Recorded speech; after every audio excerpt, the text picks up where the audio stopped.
சென்னையில் பல இடங்களில் வாக்கு சாவடிகள் இருக்குது. போகும்போது வாக்காளர்கள் இங்கே வாக்கு இல்லை அப்படிங்கிற குற்றச்சாட்டை சொல்லியிருந்தாங்க.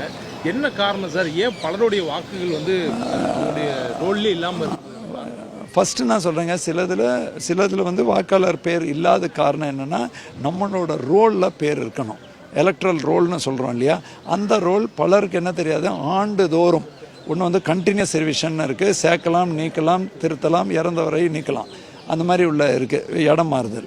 அதை வந்து 2019 முறைக்கு அப்புறம் 5 முறை 2021க்குள்ளே பண்ணியிருக்காங்க. 2020க்கு அப்புறம் இது நடைமுறை 2004 வரைக்கும் பண்ணியிருக்காங்க. இந்த செப்டம்பருக்கும் ஏப்ரலுக்கும் என்ன வாக்காளர் பட்டியல் கொடுத்தோமோ அதில் ரொம்ப மீகர், நிஜமாகவே இறந்தவர்கள் சுவமோட்டர் டெலிஷன் நில். ஆனால் 2022 அப்புறம் 23ஆம் ஆண்டு முதல் 3 மாதம் எல்லாம் வீட்டுக்கு வீடு சென்று அந்த மாதிரி இல்லாதவர்களை அந்த மாதிரி பண்ணி டிலீஷன் வந்திருக்கு. நம்மளோட கடமை என்னென்றால், ஒவ்வொரு முறை வாக்காளர் பட்டியல் வெளியிடும் பொழுதும் ஆண்டுதோறும் நம்ம செக் பண்ணோம். ஏன் ருட்டீனாகவே நம்மளோட அந்த எபிக் அந்த இதில் போனோம்னா நம்ம எல்லோரும் ஸ்மார்ட் ஃபோன் வச்சுக்கோ, நம்ம இருக்கோமா இல்லையான்னு தெரியும். ஏனென்றால் நிறைய பேரோட ஒரு இது என்னென்னா, எபிக் கார்டு இருந்தால் நீக்கவே முடியாது. எபிக் கார்டு எனக்கும் குடுகாமில் இருந்தது. அந்த இடத்துல இப்போ எனக்கு வாக்கு இருக்காது, அங்கே நான் இப்போ பணி செய்யலை. அதே மாதிரி நான் வந்து இந்த கான்ஸ்டுவன்சியில் இருந்தது டெய்லர்ஸ் ரோட்டில் கீழ்பாக் பகுதியில், அதுக்கப்புறம் நாங்கள் கோயம்பேடு பகுதியில் இருந்தோம், இப்போ வேளாச்சேரி பகுதியில் இருக்கோம். ஸோ அந்த மாதிரி உள்ள மாற்றங்களுக்கு நம்ம கான்ஷியஸாக இருக்கா இல்லையான்னு பார்த்துக்கணும்.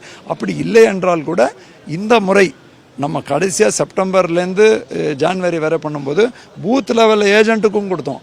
100% வீட்டுக்கு போனோம். பூத் லெவல் ஏஜென்ட்டில் ஏதாவது திருத்தம் இருக்கான்னு கேட்டோம். அதுக்கப்புறம் முடியும் போது எல்லா கட்சிகளிலையும் ரெக்கக்னைஸ் பார்ட்டியில் ஒப்புதல் வாங்கினோம். ஸோ யாரையுமே இந்த நேரத்தில் குறை சொல்லாமல் நாங்கள் இதில் பாடம் கட்டினது என்னென்னா, எப்படி நம்ம தேர்தல் வாக்களிக்கிறதுக்கு விழிப்புணர்வு கொடுக்குறோமோ அந்த மாதிரி நம்ம வாக்காளர் பட்டியலும் பேர் இருக்கிறதுக்கு மக்களோட இந்த கருத்துக்கள் பேர் இருக்கு என்று இல்லை, பழைய வாக்காளர் 91 போட்டோங்கிறது இல்லாமல் ஒவ்வொரு முறையும் அந்த வாக்காளர் பட்டியல் பேர் இருக்கான்ங்கிறத எப்படி பார்க்கணுங்கிற விழிப்புணர்வு ஏற்படுத்தணும். ஒவ்வொரு முறையும் ஒரே பூத்தில் வாக்கு செலுத்தினாலும் எங்களுக்கு வாக்கு திடீர்னு மாறுறதுக்கு காரணம் என்ன? இது மேனுவல் எரரா? இல்லை மேனுவல் இல்லை, கம்ப்யூட்டர் ஒன்றுமே எரர் கிடையாதுங்க. 1200லேருந்து 1500 தான் ஒரு வாக்காளர் இதில் இருப்பாங்க. அந்த மாதிரி டைமில் அந்த 1500 தாண்டி போகும்போது வேறு பூத்துக்கு அவர்கள் ஒரு 300 பேர் மாற்றி அந்த மாதிரி 300 பேரை சேர்த்து ஒரு பூத்து ஒரு புதிய பார்ட்டு உருவாக்கப்படுகிறது. எதிர்த்து இது எல்லாமே தேர்தல் ஆணையத்தோட முழுமையாக ஏற்கனவே நீக்கினது. நம்ம எந்த ஒரு ப்ரொசீஜர் எரர் இல்லாமல் தான் பண்ணியிருக்காங்க. அதை ப்ரொசீஜரில் நம்ம தவறு கண்டுபிடிக்க முடியாது. ஆனாலும் இது இன்னும் நமக்கும் ஒரு பாடம். இது இந்த தேர்தல் மட்டும் இல்லைங்க, இந்த தேர்தலில் முதலை காட்டிலும் சற்று குறைவான கம்ப்ளைண்ட் தான். அந்த பல பேரோட பேர் இருக்காதுன்னு அந்த மாதிரி ஒவ்வொரு தேர்தலும் நீங்கள் என்ன பேக் எடுத்து பாருங்கள், அந்த செய்தி இருக்கும்.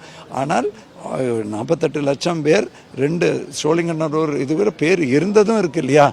நான் ஃபீல் பண்ணுற முக்கியமான செய்தி, அப்படி இருந்தவரில் ஒரு 20 லட்சத்துக்கு மேலே ஓட்டு போடலையேங்கிறது ஒரு வேதனைக்குரிய விஷயம். நம்ம வாக்குப்பதிவு முடிஞ்ச பிறகு 3 மையங்களுக்கு கொண்டு வந்திருக்கோம். இன்னும் என்ன பண்ண போகிறோம் சார்? 40 நாட்கள் இருக்கு. அதுக்கு தாங்க 3 அடுக்கு பாதுகாப்பு இந்த மாதிரி நான் ஏற்கனவே காட்டியிருக்கேங்க. காவல்துறை ஆணையருடன் எல்லா இது இன்னைக்கு சீலிங் வந்து அப்சர்வர்ஸ் மற்றும் அரசியல் கட்சிகளோட முடிந்த பிறகு முழுமையாக 3 சென்டர், குயின் மேரிஸ் வடக்கு, லோயாலா மத்தி, அப்புறம் அண்ணா யூனிவர்சிட்டி தெற்கு, இந்த அனைத்து இதுவும் வந்து 3 அடுக்கு பாதுகாப்புங்க.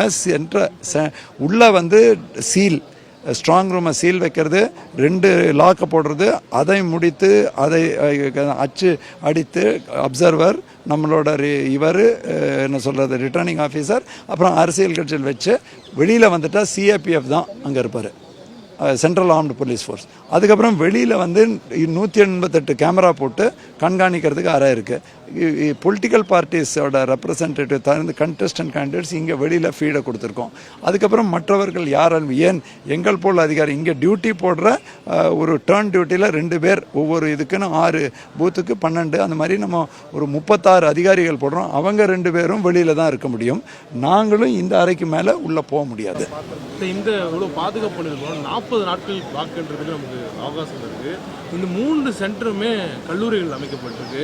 இந்த நாட்களில் அவங்களுடைய படிப்புகளுக்கு எந்த தொந்தரவு இருக்காதா? இந்த கட்டுப்பாடுகள் இல்லை, இது எப்போவுமேங்க இந்த தேர்தல்ங்கிற காரணத்தில் நம்ம வந்து ரிக்வெஸ்டிஷன் பண்ணும்போது 3 கல்லூரிகள் ஆண்டாண்டு காலமாக நமக்கு முழு ஒத்துழைப்பு தராங்க. இது வந்து ஒரு கம்ப்ளீட்டாக வந்து இதை பண்ணிவிடுவாங்க, அதை தனிப்பட்ட பண்ணிவிட்டு அதற்கு என்ட்ரி பேரியர் போட்டால் இங்கே யாரையும் உள்ளே விட மாட்டாங்க.